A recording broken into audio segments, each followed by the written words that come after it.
There were originally 9 of us scheduled for the spelunking expedition, but Murphy's Law dictated that 2 of the groups had to pull out due to various issues.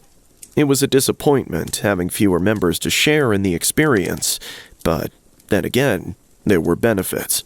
Less logistical problems, more space, and so on. I personally wasn't that affected by it. While most of us were close friends, I hadn't known those too well. Our rendezvous was the cave entrance at the crack of dawn. I was the first one there, as usual. Those who knew me often remarked at my attention to punctuality. Slowly, the rest of the group arrived, parking their cars and unloading the equipment that we had organized between us. As the expedition leader, I had the emergency provisions on me: first aid kit, flare gun, GPS locator. It seemed quite odd that a flare gun would be taken into an underground location, but I'd rather have it and not need it than need it and not have it. We assembled at the cave entrance. There was Jason, Alex, Karen, Samantha, Vincent, Ashley, and, of course, myself. Alex and I were experienced spelunkers, while the rest had varying skill levels. Moderate, Karen, Vincent, and Samantha. Poor, Jason, and a first-timer, Ashley. Normally, it was against my instinct to take a first-timer into an unexplored cave, and in such a large group. But he had promised to obey every command I gave him, and had agreed to carry the most cumbersome equipment on the safe parts of the trek. The cave loomed in front of us. It was typically dark and rather foreboding. Not for the first time, I wondered why it was, according to every available record of local geological sites, unexplored. Perhaps it was the isolated location, or the fact that until recently, there had been no way for vehicles to access it through the surrounding forest. "Are you sure it's all right?" Ashley nervously asked, shifting from foot to foot. His earlier bravado had deserted him. "Yes, you can't change your mind once we're in, so decide now," I said flatly, turning around without waiting for an answer. He'd make his own mind up without any further input from me. The rest of the group followed me.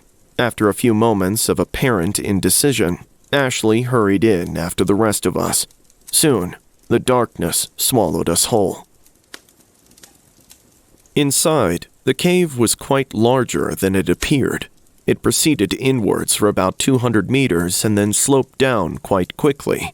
As per usual, I ordered the group members to buddy up, a system in which the group divided into pairs and threes and were responsible for keeping together. Ashley and I were partners, given that I was the most experienced and he was the least. It wasn't as fun spelunking when you had to care for someone else, but it was a necessary evil. Besides, he was a quick learner. Soon, the sunlight from the cave mouth faded. "Flares out, everyone," I ordered. One by one, the expedition members cracked the flares. As per local guidelines, each member carried 2 packs of 30 handheld flares. It may have been excessive, but the flares weren't very strong and only provided enough light for the immediate area around the user. I took a glow stick from my pack and wedged it into the rocks beside me.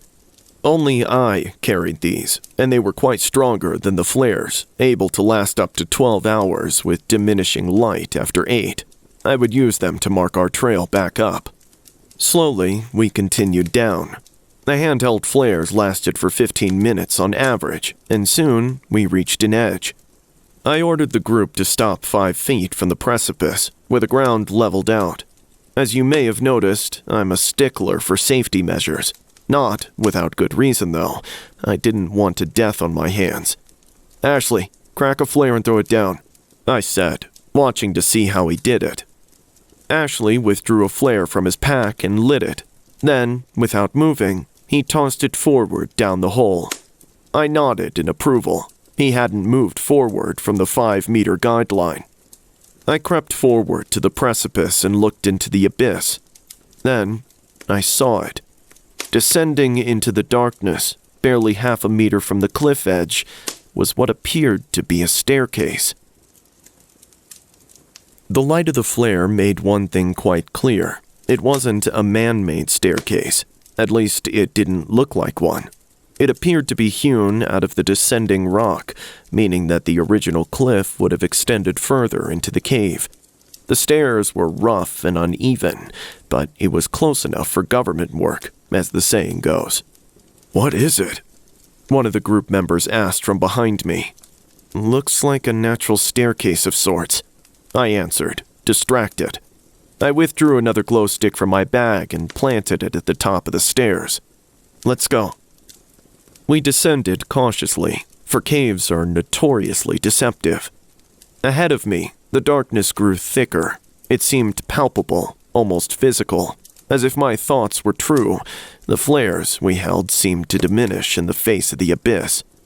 After 50 or so steps, I reached the bottom. That's when I heard the crack. It sounded like a gunshot, loud and sharp. I spun at the foot of the stairs. Behind me, Jason was tumbling roughly down the last few steps, straight towards me. I spun out of the way, and he crashed to the floor, moaning in agony. The rest of the group hurried towards me, concerned as I bent to inspect the injury. It was obvious.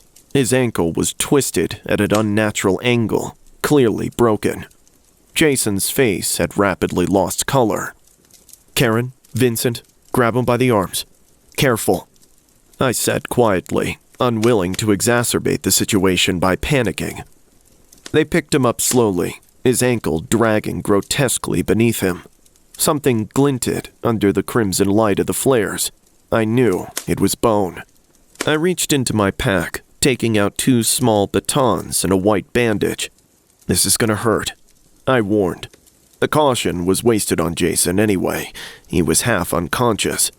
I grabbed his ankle and twisted. His ankle cracked again. That roused Jason from his stupor. He screamed piercingly, loudly enough to hurt my ears. Quickly, trying not to prolong his agony, I wound the bandage around the batons, which braced either side of his leg. The screaming stopped, but not because the pain had faded. He was unconscious. "Take him to the entrance of the cave and to the hospital. If he wakes up, give him these painkillers," I told his helpers. Karen and Vincent nodded and began the arduous climb up to the surface, holding their unconscious ward. "Shouldn't we go with them? I mean, his ankle was—" Ashley began, but I cut him off. "No, we came this far and we're not going to stop now. I want to investigate this cave to the end. Remember, I told you that you couldn't change your mind," I said sharply, taking out my anger at letting the accident happen under my leadership on him. Ashley, known as Ash to his friends, but I never used that, fell silent. I felt a fleeting sense of guilt at my attitude, but I brushed it off and spun around. Already, Jason and the others were out of view. Around the group, the darkness surrounded us like a malevolent entity. The landing we were on led further into the cave for quite a while, and we proceeded incident-free, thankfully. I marked our progress with the glow sticks at various intervals. Strangely, like the flares, they gave off less light the deeper we progressed. It began to unnerve me, and I could tell the others noticed it too. Alex and Samantha, who were incidentally brother and sister, fell a few steps behind us. Ashley, to my right, was silent. Finally, as the flares grew even dimmer, I saw something in the wall to my right. I called the diminished group over and cracked a new flare to provide extra light. It appeared to be some sort of carving in the wall. I studied it carefully. The scene depicted a few humanoid forms on the ground. A few scratches of red seemed to indicate wounds. Various pillars around them rose to the roof of the cavern. But that wasn't nearly the worst part. In front of the people, the victims, I now corrected myself, was a large figure. It may have had detail in the past, but only the outline remained. The body was scratched out. It was a disturbing scene. Then I looked beneath the scene, and my eyes widened. It had a message. The strange thing about the message was that it was in English. The carving looked entirely authentic, meaning that a caveman, if you'll pardon the pun, had created it. I found it impossible that the same person could have scrawled the 5 words below the picture. Behind me, Alex read it out loud. "The jackal and the cave. How strange," he said. Indeed, that was the message, written entirely in capital letters. I dismissed the painting and turned back to the main path. It was obviously a hoax. There was no way a caveman could write in any script, let alone in English. Probably some kid mucking around in days long past, but it still made me uneasy, regardless of what I assumed it to be. Eventually, the 4 of us had had our fill of the jackal and the cave, and after Ashley had snapped a photo of it for a keepsake, we continued into the cave. I was forced to light 2 flares at a time now to ward off the choking darkness. The diminishing effects of the flares puzzled me. In all my time spelunking, I had never encountered anything like it. I wondered whether it was a defective bunch or some other reason. It had to have a logical, rational reason. Behind me, Alex and Samantha were still locked in conversation. I picked up snatches of the heated debate as we walked. They, like me, were still pondering the origin of the admittedly ominous cave drawing. I wished they'd drop it already, or at least quiet it down. I looked to my right, saw nothing but a sloping cave wall, and looked away, back to the trail. I froze, and turned. There, among the rock that I had just glanced at, was another carving. I felt sick as I hurried over to it. The red glow of the flares flickering on the wall, dancing over the picture, made it look demonic under the sparse light. It depicted a scene much like the last, except there were only 2 bodies on the floor. The third was in midair, seemingly held up by an appendage, not quite an arm, not quite a tentacle, from the titular jackal. The pillars around the scene appeared again, except with small, indistinct etching on them.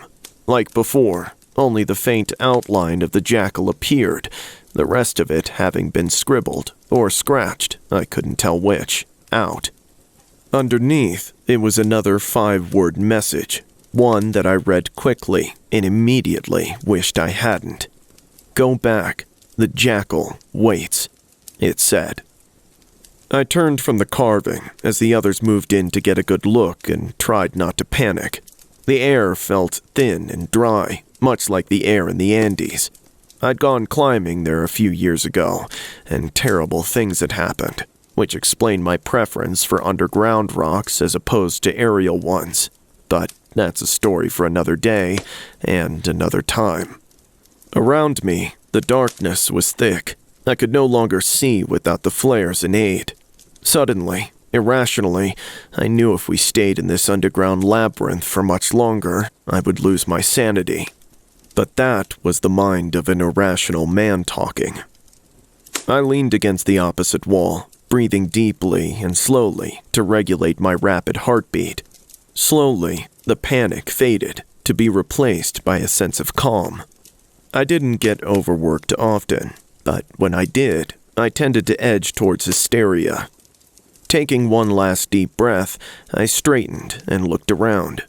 That's when I realized that Ashley was gone. Slowly, I stood, scanning the passage for any sign of Ashley. Samantha and Alex were still arguing over the cave carving.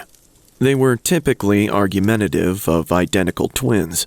As Alex drew breath to continue his opinion, I stepped between them, holding my hands up in peace. "Have either of you seen Ashley? He's gone," I said, stepping back once I saw that they had ceased fighting and listened to what I said. "No," they said in unison. I sighed in frustration and looked around the cavern. There was no trace of Ashley anywhere. "He couldn't have gone far, not with that massive pack he had strapped to him," Alex said reasonably, possibly sensing the panic that I felt. The entire expedition had had problems from the start. First, the dropouts, then Jason, now this. It was like we were cursed, or some other superstitious bullshit. I was born a skeptic, and proud of it. "He could have only gone forward or back," Samantha said, walking forward to the edge of the light and looking around. "We should split up and—" "No," I said, resolute. "We are not going to split up, under any circumstances. If Ashley went back, he'll eventually get out of the cave by himself. So we go forward and hope that stupid prick hasn't done anything reckless," I interjected flatly, turning away from the duo and proceeding into the darkness. After a shared glance, the meaning of which was undecipherable, at least to me, they followed, and so we went. As we progressed, I felt the path lead downwards. It was a marginal slope, undetected by the naked eye, but I felt myself pushing harder into the rock with each step, thanks to the extra gravity of descent. It wasn't of any concern to me. Such natural formations were common. We proceeded even further into the depths of the cave, calling out Ashley's name as we went. Then, I saw it. It was over to the right, like the others. It was, of course, another carving. I felt sick as I scanned it. The titular jackal had increased in size yet again. The tentacle appendage hybrid was shorter, as if the beast had pulled it back. The previously held corpse was ominously absent from the scene. I tried not to think about what had happened to it. The pillars with carvings on them also appeared. As before, the jackal had the majority of its detail erased, making it little more than an outline. However, there was detail on the edge of the beast this time. I knew the short lines represented skin, apparently leathery and cracked. Then I read the message. It was again 5 words long, and my eyes widened in a flash of shock and fear. "This is your last chance," it read. I stumbled back from the carving in fear, raising my hands in front of me as if it was alive and coming for me. As I hit the back wall, I saw Alex and Samantha close in to study the carving. They seemed unaffected by the ominous message as I had been. I gasped for breath, winded by the sudden impact of the wall against me. I tried to clear my mind, to cut through the mix of panic and fear I now felt at having read the carving which I no longer thought was the work of pranksters. I turned to my left, hoping to see Ashley. Instead, I saw the gateway. It appeared to be a stone arch hewn from black granite. It followed the contour of the cave precisely, creating a strange effect. Carvings of various things, symbols, letters, and pictures covered the gateway, which appeared to be seamless, without joint or cut. I approached it, almost unwillingly, feeling my heart rise into my throat as I stared at the ground immediately behind the gateway and onwards. The walls, floor, and roof of the cave from the gateway onwards were covered in fine white dust. Alex and Samantha joined me at the edge of the gateway. We were silent, studying it. I looked to the top and saw yet another 5-letter message carved there. "The gateway to the jackal," read the message. And hell with it, I thought. Then I heard the scream. It was Ashley screaming. "We have to go and get him," Alex yelled, turning to me. With every fiber of my body, I resisted stepping through the gateway. I knew if we did, terrible things would happen. If I stepped through, I knew sooner or later I would meet the jackal. But I had to know about Ashley, the carvings, everything. I had to. So, with a deep breath and trying to still my hands, I made a choice. Together, we stepped through the gateway to Ashley and the dark beast beyond. The first change I noticed was the ground. The fine white dust was coated on the entire cave, right past the gateway. I didn't know the origin. It didn't appear to be from any sort of mineral or rock I had encountered before. It was strange, but then, given the nature of the rest of the cave, that made it almost normal. The darkness grew progressively thicker as we advanced. I noticed we were running low on flares, only about 20 each. It was a problem, but not one I was particularly concerned about, considering the current predicament we were in. Ashley hadn't made any noise besides his original scream. It concerned me far more that if he had kept screaming. There could be a logical reason for him not screaming, though. Perhaps he ran deeper into the cave. Maybe he was conserving his voice. I thought. But I was throwing up improbable answers to cover my fear. My true thought rose unbidden to my mind. What if whatever made him scream stopped him from doing so again? Ahead of us, not even 100 meters from the gateway, was a crossroads, the first such divide in the otherwise linear path. I had appreciated the lack of divergent paths so far because it meant that we didn't have to divide our group, stunted as it was. Appearing now, as it had, seemed like extraordinarily bad luck on our part. Seemed like. That's the key point. Nothing in this godforsaken cave had been left to chance. Lost in my grim thoughts as I was, I didn't notice the object ahead of us until Alex exclaimed and ran towards it. Startled, I looked up. Alex blocked my direct view of it. All I knew of it, apparently, was that it was quite large. I ran towards it. It was Ashley's pack, ripped and torn. Blood covered it and the immediate area in irregular patterns. Beside me, Alex stepped back tentatively, lost for words. Something attacked him, tore the pack right from his back with incredible force. It must have injured him as well, judging by the blood. I said quietly, surprised at how clinical and calm my assessment of the scene had been.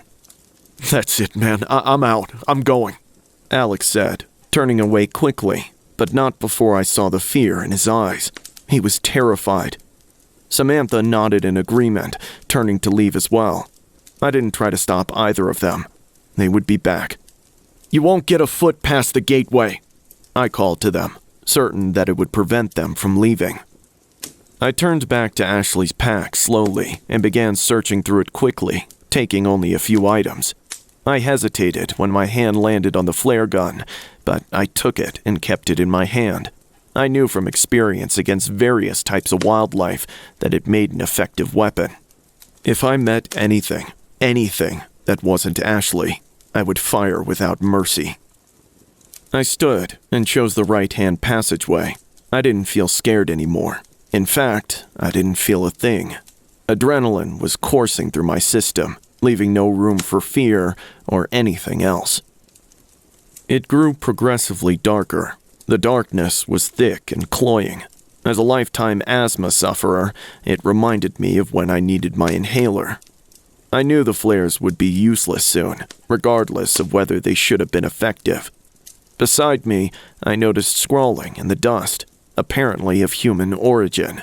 That, at least, was no mystery. I glanced at each in turn, almost mechanically, knowing that it couldn't be any worse. It appeared that we weren't the first people to stumble into this place. I have seen it, and it blinded me.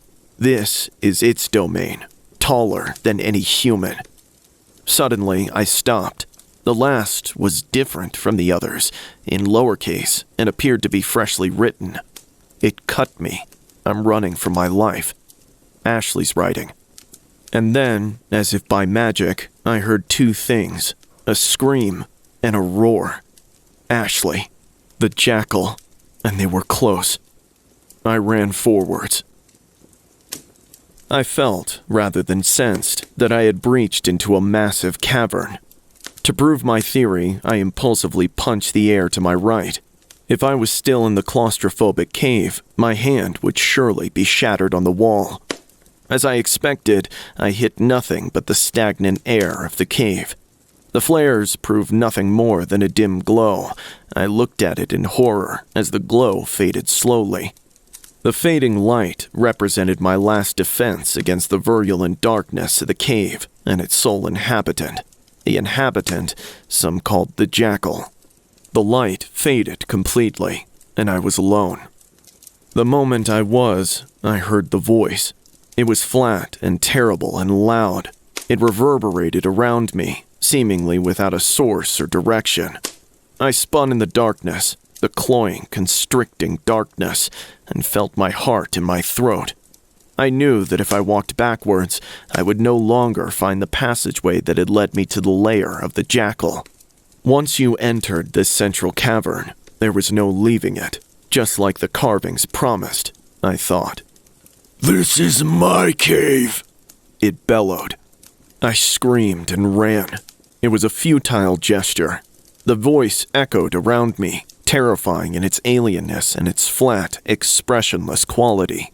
The jackal was not human, nor was it even some revenant or ghost of a forgotten culture. It was something that had no place in this universe, and something that I had wished to never see. My heart thundered in my chest, and my eyes vibrated. I could no longer even control my own body.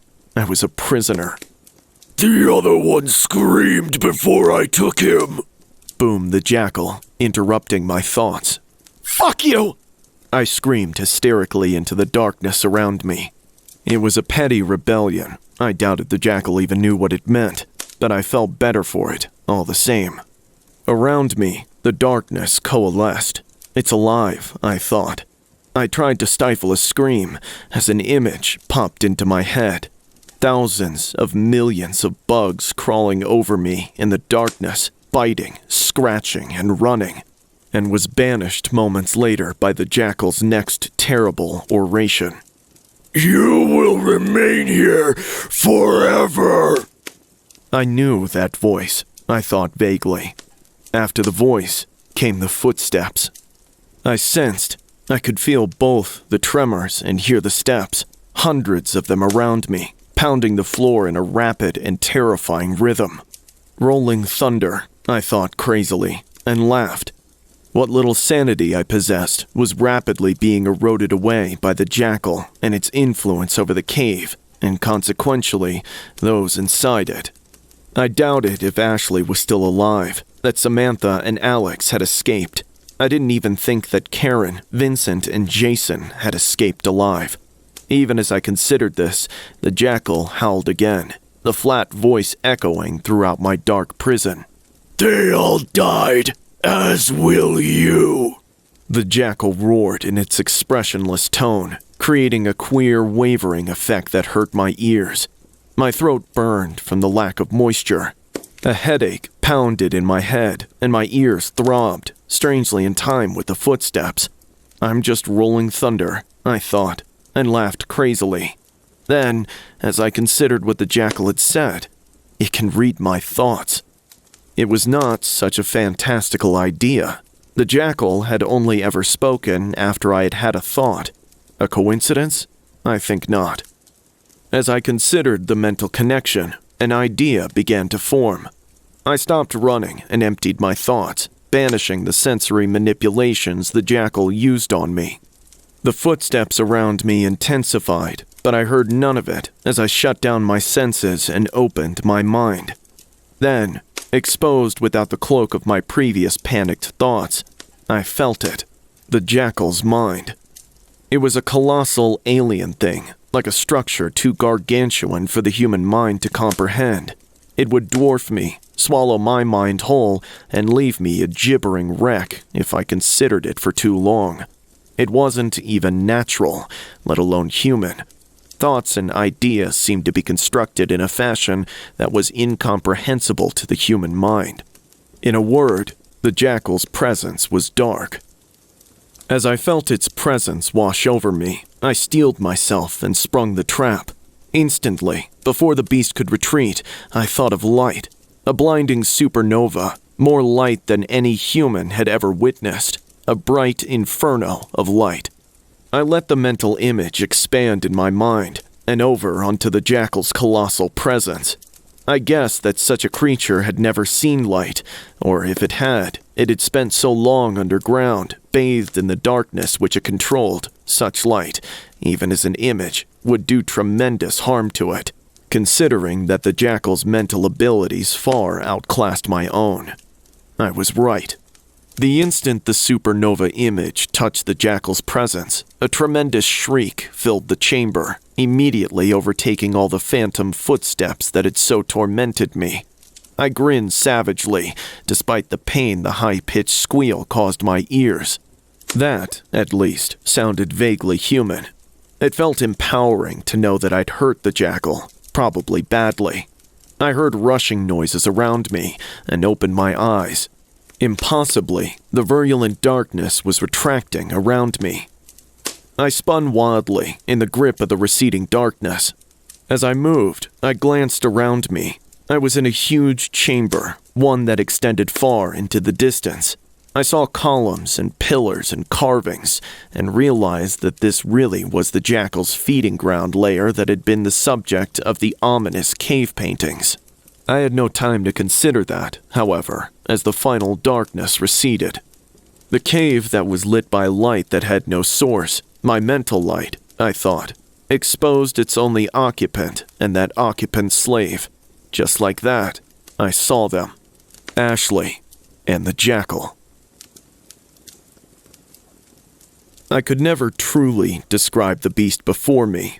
It wasn't because I didn't know the right way to articulate it. I knew exactly what to call it.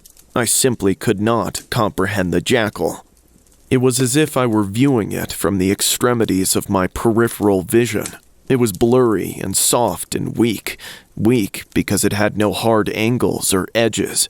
No matter how hard I looked, how much I stared, the jackal remained hidden to me, a formless shape hidden under a veil of unreality.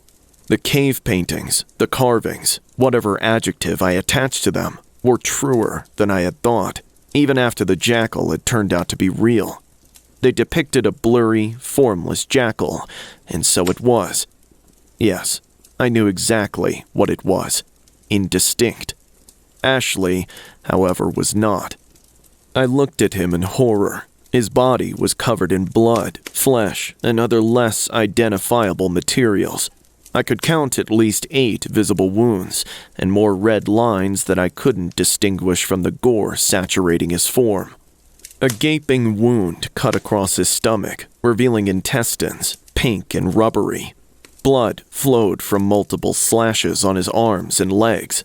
He was probably dead, certainly unconscious, but that wasn't the worst of it. His entire right ear had been torn clean off of his head. Bile rose in my throat as I stared at his prostrate form, horrified. The jackal had done this to him. As I thought of the beast before me, I realized that the cavern around me was silent. The jackal's screech, so loud to begin with, had been cut off instantly some moments previous, unlike the gradual decline that was characteristic in humans. Then again, it isn't and has never resembled anything close to a human. I would wager every possession I own that it has no similarity to any creature of this dimension. I can't even begin to consider its true form. Even as I watched, it got infinitely worse. Ashley began to move through the air. I hadn't even noticed that he had been airborne, so enthralled I had been by his ravaged body. Slowly, never wavering in speed, Ashley began to recede towards the blurry shape that represented the jackal. I thought back to the carvings in horror. With every sacrifice, it gains form, and so a greater foothold in this dimension. I wanted to rush forward and tear Ashley from the jackal's thrall, but to come within reach of the creature would mean an unspeakable end, one that I would have already faced had I not wounded it with the psychic supernova. Suddenly, Ashley stopped moving, mere meters from the jackal, and I realized with a shock how the jackal had previously communicated, through Ashley. Now I know why I recognized that voice, even distorted as it had been. Ashley's mouth opened, and from it roared the jackal. You will suffer for using the glow against me. Suffer as he did, roared the grotesque Ashley jackal hybrid. Evidently, it only knew the light that had so hurt it as the glow. It didn't matter. The important thing was that it had been hurt, and badly. I probed my mind. No trace of the jackal's presence remained. Apparently, that part of it, physically manifested in the virulent darkness, had been either destroyed or banished by my mental counterattack. Even if I meet my death here, beast, I will do my utmost to bring you with me, I responded bravely. The saturating fear and accompanying thoughts which had so crippled me, both mentally and physically, were gone. Now I could see the jackal, regardless of how well I could comprehend it. Much of the terror that I had felt at the hands of it was gone, just like the virulent darkness. Even the voice was less intimidating now that it had a definitive source. It spoke again. I have consumed many. This one is the last. I will be free from my prison. The jackal bellowed, drawing Ashley towards him. No, I whispered. I sprinted towards them. No matter the cost, even if it were my life or my sanity, I could not allow the jackal to consume Ashley and escape whatever prison it was incarcerated in. Such a beast would wreak unimaginable destruction on the surface. I pulled a silver piece of equipment, the last thing I had taken from Ashley's pack, the flare gun. As the jackal and Ashley came together, I drew and fired, and the world exploded around me.